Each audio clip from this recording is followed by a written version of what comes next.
everyone. My name is Jihan Ramirez and this is Jitivoz, and I couldn't be happier and more honored and grateful to be today here with Marsha Elle. She's really a rock star. I'm so proud to be here sharing this space with her. She's a bionic model, she's a singer, and also a speaker and content creator as well, absolutely. Right? So I have the pleasure to introduce you to her, and I want her also to introduce her by himself. By herself. Thank you so much. Thank you so much for having me. Beautiful introduction. Thank you. My name is Marsha Elle. I'm a singer, songwriter, bionic model, advocate, speaker, a jack of all trades, and a content creator. I'm so glad that we met. I think it was purposeful, and I'm excited for our time today. Exactly. Everything is aligned for this to happen today. And we are going to be sharing with you an amazing yoga class followed by this introduction. And I would love to have a few questions for Marsha and for you to get to know her, for us to also get to know each other better, and for also extend the meaning of all of this, or the idea behind these creations. We are creating these in order to bring more awareness, and how we were talking when we just got here, that wasn't recorded, and how important it is to bring awareness, to bring representation, to highlight not only in the disabled community, but in general in life. That's the main point of yoga, and that's the focus of this interview. So I would love to know your point of view on that matter specifically. And it could be also focus on the field, on fashion field, entertainment and marketing, and all the fields, music that you are aligned with. Thank you so much. Yes, representation is so important because without exposure, without seeing, visuals are so important. When you see someone you can relate to, or someone that maybe sparks your curiosity, inspires you, you are motivated. We are beings of energy, and when you see a powerful image, whether it be a Latina woman, a bionic model, a speaker, a Black president, whatever it might be, it's inspiring. It's encouraging because it's different. A lot of the times, we go throughout life not understanding that we're learning. And the best way I've been able to learn was through the art of fashion and becoming a model. It would be like 10 years ago. Before Instagram started, I flew to Minnesota to shoot with a photographer. I was like, hey, I feel very insecure about my body. And I feel like a hypocrite because I'm releasing my second album, but I've never shown my leg. I had hidden my leg for years, since I was 23. So over 23 years of not showing my leg because I'm not feeling proud of it. Because I'd never seen anyone like me. I grew up in Orlando, very sheltered, very protected. I went throughout college never seeing anyone that looked like me. And so when I finally went to a camp, it was an amputee camp, and I saw other amputees, that was the first time I felt normal. It was 10 years ago? It was, how old? So I'll take it back. I was 16 when I went to the camp. And that was when I was like, oh, I'm not alone. But I was still insecure because I went back home from the camp and realized there's no one here with me. So I hid for a few more years. I released my first album called Champion, but I didn't feel like I was being authentic. I never showed my leg to my fans. They didn't know that I had an amputation. I had one leg.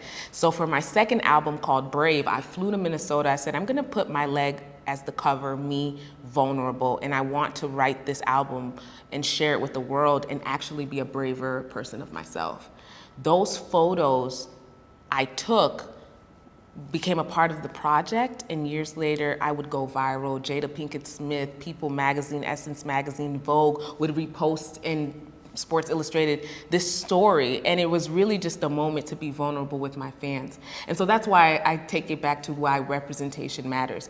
The little girl Marsha needed to see I had to become, because I had never seen anyone be proud and have one leg. It was always more maybe sadness or pity or what happened, and that moment was a proud, brave moment for me. I felt empowered, and the pictures, they've stood the test of time.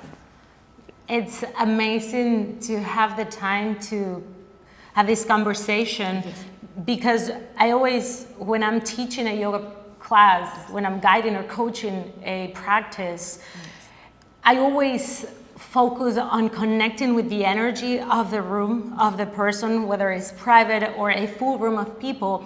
And I would create a unique and a different class every time because it's picking up on the energy that I have in the room.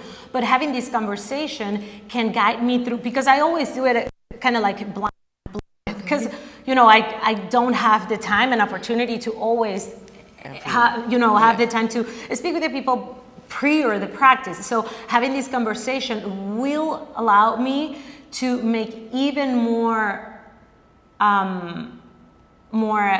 therapeutic, not only in our physical, but mostly mentally.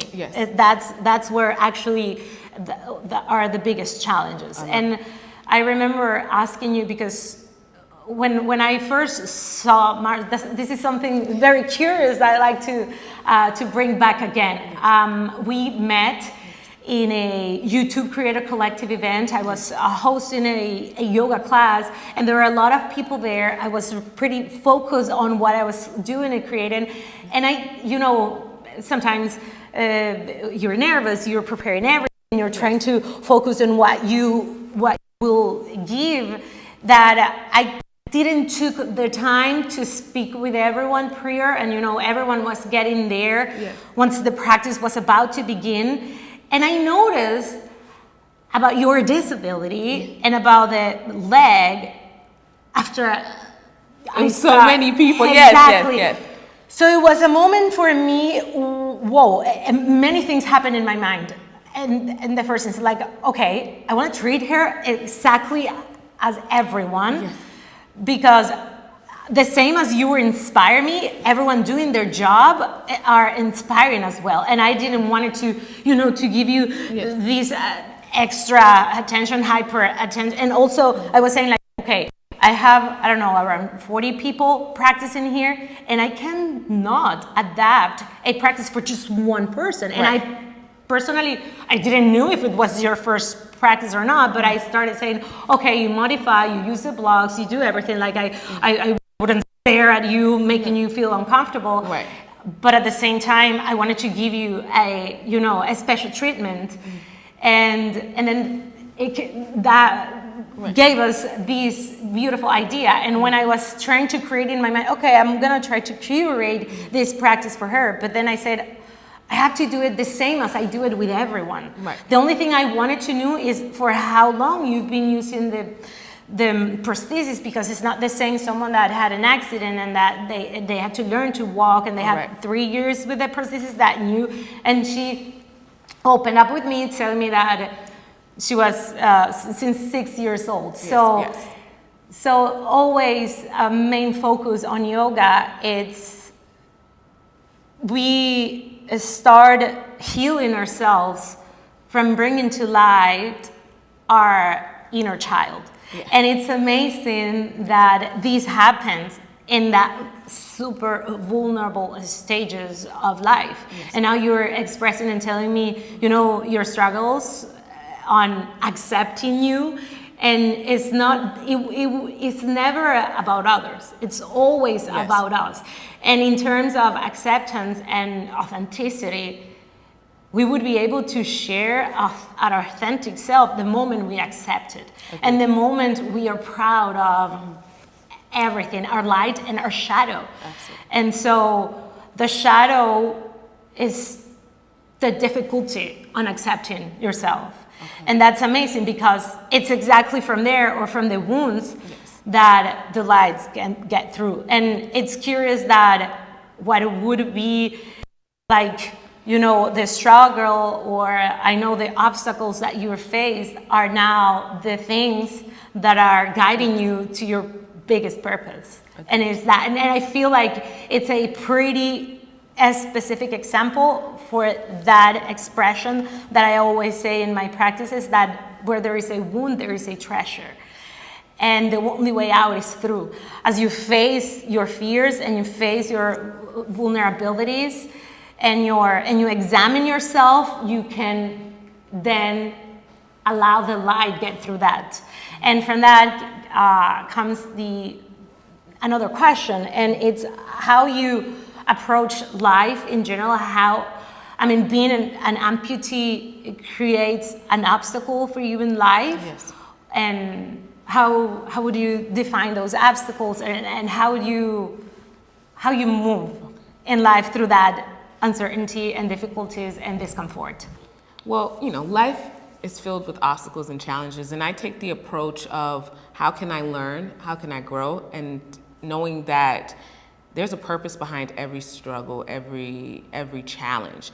I feel like that challenge refines me and my perspective in life a lot of the times. So growing up, I didn't embrace those challenges. Now I embrace them with more grace, with more emotional intelligence. Okay.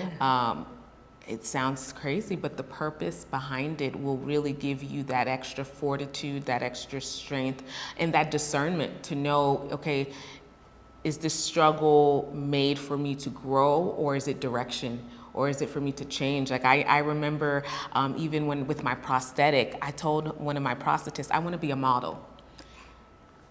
He didn't believe me, and he thought it was crazy. But that makes sense. Sometimes you're given a vision that is so out of this world that it's only for you to believe and to keep your head down and work on it.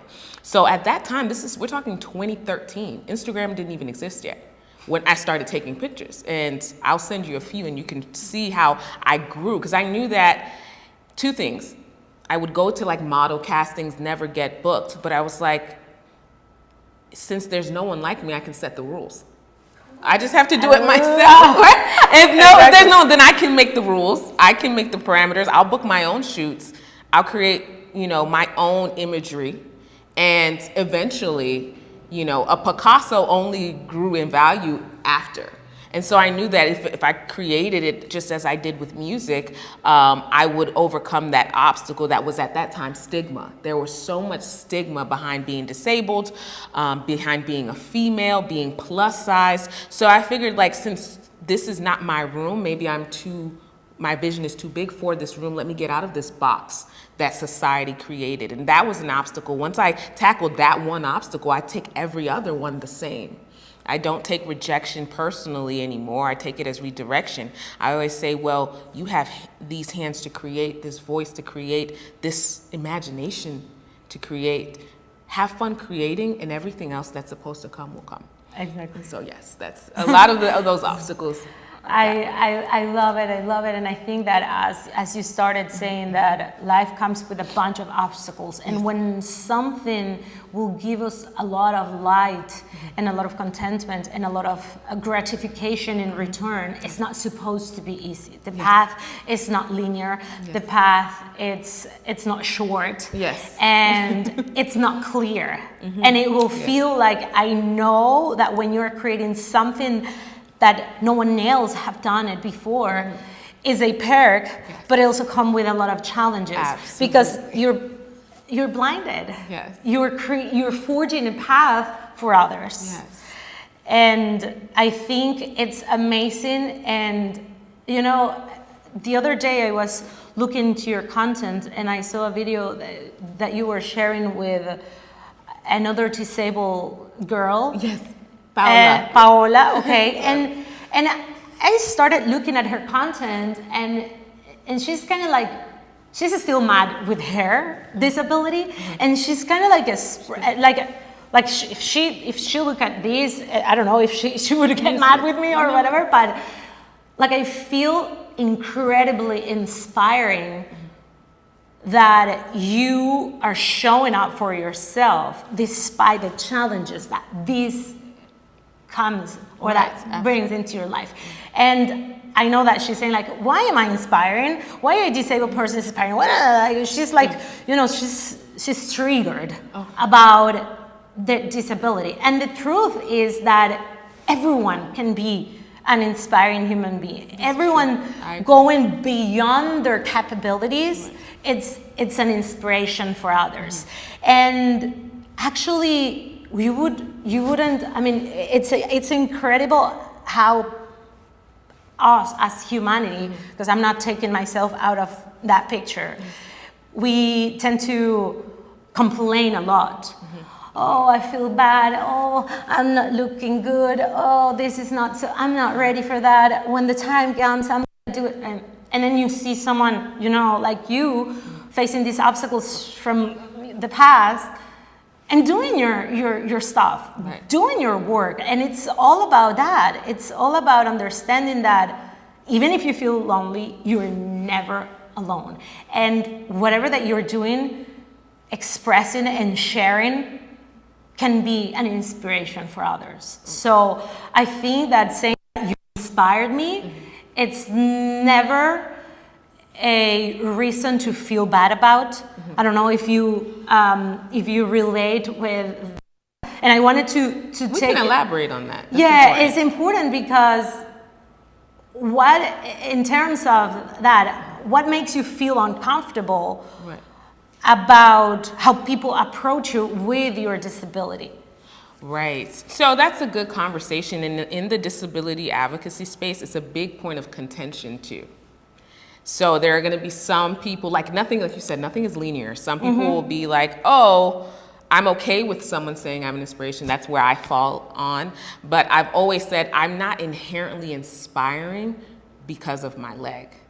It's because what you are doing with your leg. It's because, exactly. So I always try to explain where when I was hiding my leg, I always walked with a different gait. So people knew something was wrong, but I wasn't inherently inspiring.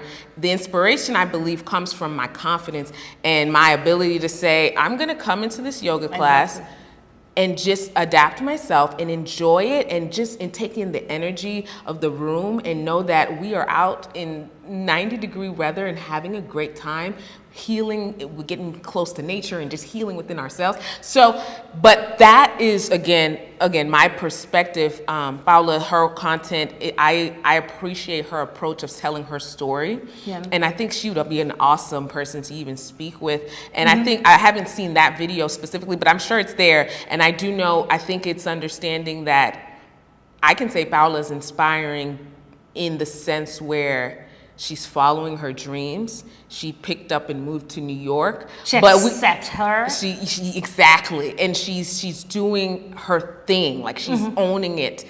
But I think she wants the world to know, just because you see me with my mobility aid, that I'm inspiring. Don't look and say, oh, I'm glad I'm not her, or I'm inspiring, or she's inspiring because, no. She's inspiring because of who she is. Exactly. And not necessarily because of her state and condition. Exactly. Because then it devalues, because what if tomorrow, okay, if she was air quote normal, would she not be inspiring? She's still doing things as being a female, being an advocate. She speaks on stages. So I think that's where I think her. Yeah, I think that it's great the approach.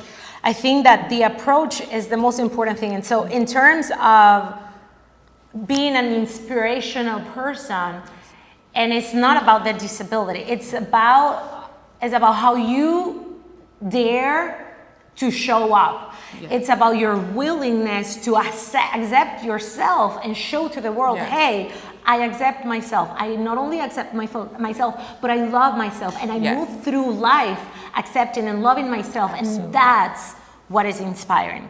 And in those terms comes the other question is, what would you say to someone that wants to start in social media or in the entertainment industry or in music or in general following their passions? Yes. In general following their passions, whether you're a disabled person or not, what is the tip that you would share, or there's so many. But I would say the biggest tip would be, one, show up. It is so important. I will never forget my first runway show, or my first runway audition for Miami Swim Week. I don't know what I was thinking, because I'm like, why would you put yourself through this? But when I show up and see all these girls, and then I was in front of the panel, and they were like, looking, and they're like, well, I could tell in their face, they were like, this is different. They looked at each other and they're like, but we like it. But it's because I showed up, but I almost did it. Because I was like, this is crazy. No, you were hesitant. I was hesitant because I'm like, I'm going to be doing I do modeling already, but going to do a stage walk, that adrenaline for 35 seconds is very serious. And that's brave and inspirational to anyone. To anyone. We're literally walking. And I'm like, this is the reason I never really shared this, so this is an exclusive. I dared myself because I was like, what's one thing I'm insecure about is the way I walk, and there's nothing I can fix about it. So I was like, how do I fix it? Let's walk a runway. So I dared myself. It was really, because I realized if you sit with fear too long, it's going to overcome you. So you have to face it. So I was like, all right, if I face it, then at the end of the day, I own it and the world knows I walk like this and this is what you get. Exactly. And somehow I actually booked it. So I remember getting booked and I was like, what did I just do? Oh my God, I didn't think I was going to get it. So I lived through that adrenaline and it's been amazing. And I'll share those clips with you too. But 2-3 years later, I've rocked New York Fashion Week and Miami Fashion Week, Swim Week. So it's been amazing. Oh, it's lovely, and I want to finish and have a conclusion, and then we can start moving our bodies and moving this energy that we brought up to the surface. And it's what brought you to that event, to that yoga practice. Of course. Well, I think that will go to answering your question. I wanted to grow my YouTube channel to share my story, long form, short form, and just a new platform where I don't know the rules, so I can just make them up at that point. And I received an opportunity to be a part of the YouTube Creators Program. And I was like, I want to be as active in creating content, but sometimes it's lonely. And so I'm like, I relish these opportunities where I can meet other creators who do things that are completely different. Some people stream, some people do beauty, lifestyle. It's just so amazing how much talent we have, and we didn't know until we picked up, a device and started sharing it with the world. And so it's been therapeutic. That's where we met. And that, my tip is show up, start your creating, find a purpose within your story, and it will come to you. And it's okay to reinvent yourself. Don't be afraid to evolve. You're a butterfly. This is what's important. The human experience is not linear. Exactly. It's expand and have fun. Exactly. So the main focus was connecting with other creators and allow yourself to find inspiration and find your way on this platform on YouTube. Yes. Okay, that's lovely. That's interesting. And that was your first yoga practice ever, right? Or not? That was probably my third yoga. My first yoga practice was a friend that I have a free pass, I'm gonna let you go. I cried. It was so beautiful. It was hot yoga. I don't know what I was thinking, but I was like, let me just go. Oh my God, you're so And great. I cried. Where? It was in Las Olas. Oh, in Fort Lauderdale. And I remember crying because I was like, it was so beautiful. Everyone was stretching. It was just music. And I remember this one big buff guy was in there and he's stretching. And it was just, I was really doing a lot of gigs, a lot of working. It was like the first moment I had to be still. And it was just, I think that calmness made me like, oh, it's so beautiful. And I was in gratitude. I'm like so grateful for this year. It started so chaotic. So even that one experience, I've always loved it. And then I think, you know what? So that was my one class. The other one was Pilates, and then you're a second. Okay. Yes. So this is going to be the third yoga class. Yes. And I would love for you to join us. Yay. Thank you so much. And again, my name is Jihan Ramirez, and this is Jitivoz. Thank you so much, Marsha, for this opportunity, for opening up, for your vulnerability, and for your willingness to show up, and keep showing up. Because when you showed up for yourself, remember that you're showing up for the world. Thank you.